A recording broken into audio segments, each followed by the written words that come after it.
आपको बताएं कि सियालकोट में करंट लगने से 4 अफराद जाँ भाग हो गए हैं। जाँ भाग अफराद में 2 गैपको मुलाजमीन और 2 हेल्पर भी शामिल हैं। पुलिस के मुताबिक गैपको मुलाजमीन बिजली के पोल पर काम कर रहे थे। अचानक बिजली बहाल होने से हादसा पेश आया। मुतवफ़्फ़ीन में करीमुल्लाह, इरफान, इकराम और राहिल शामिल हैं। आपको अपडेट करें, सियालकोट में करंट लगने से 4 अफराद जाँ भाग हो गए हैं। मज़ीद जानते थे मियाँ मोहम्मद नदीम से। जी नदीम, बताएगा ये क्या वाक़या है?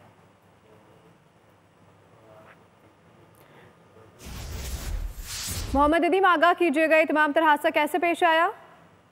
जी बिल्कुल, ये इंतहाई अफसोसनाक वाक़या सियालकोट सब डिवीज़न गैपको कोटपी लोहारा के इलाका चक करीम में ये पेश आया है, जहाँ पर सैलाब के दौरान बिजली ख़राब होगी, जिसके बाद जो मेन लाइन थी उसकी बहाली का काम जारी था, जिसके बाद शहरी भी वहाँ पर जो है ना वो गैपको एहलकार के हमरा उनकी मदद कर रहे थे। अचानक जो है ना वो लाइन में बिजली बहाल होगी, जिसके बाद जो मेन लाइनमैन थे हकीमुल्लाह और इरफान, वो वहाँ पर जाँ बाक हो गए। इनके साथ साथ 2 शहरी वहाँ पर थे जो इनकी मदद कर रहे थे, वो भी वहाँ पर जाँ बाक हो गए हैं। गैपको काम का ये कहना है कि अचानक बिजली आ जाने की तहकीकात की जा रही है और जल्द ही हक़ाइक़ सामने लाए जाएंगे। होता इस तरह है कि जब कभी किसी पर लाइट किसी जगह पर ख़राब होती है तो जो लाइनमैन होता है वो ऑफिस में परमिट लेके जमा करवा के जाता है कि मैं फलां जगह की जो रिपेयरिंग है उसके लिए जा रहा हूँ, अभी तक इसकी लाइट को बंद रखा जाए और जब मैं दोबारा वापस आ जाऊँगा मरम्मत करके दोबारा फिर जो है ना बहाल किया जाएगा। परमिट वो दोबारा जमा कराता है ऑफिस में, फिर दोबारा जो है ना ये बिजली बहाल होती है। लेकिन ये इस तरह हुआ कि परमिट लेके लाइनमैन गैपको ऑफिस से गया बिजली बंद करने का, तो वहां पर जाकर उन्होंने काम स्टार्ट कर दिया।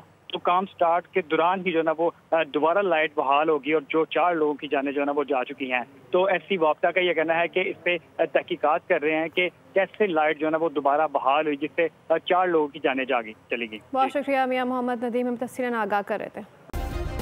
सब्सक्राइब करें और बेल दबाएं ताकि कोई खबर रह न जाए।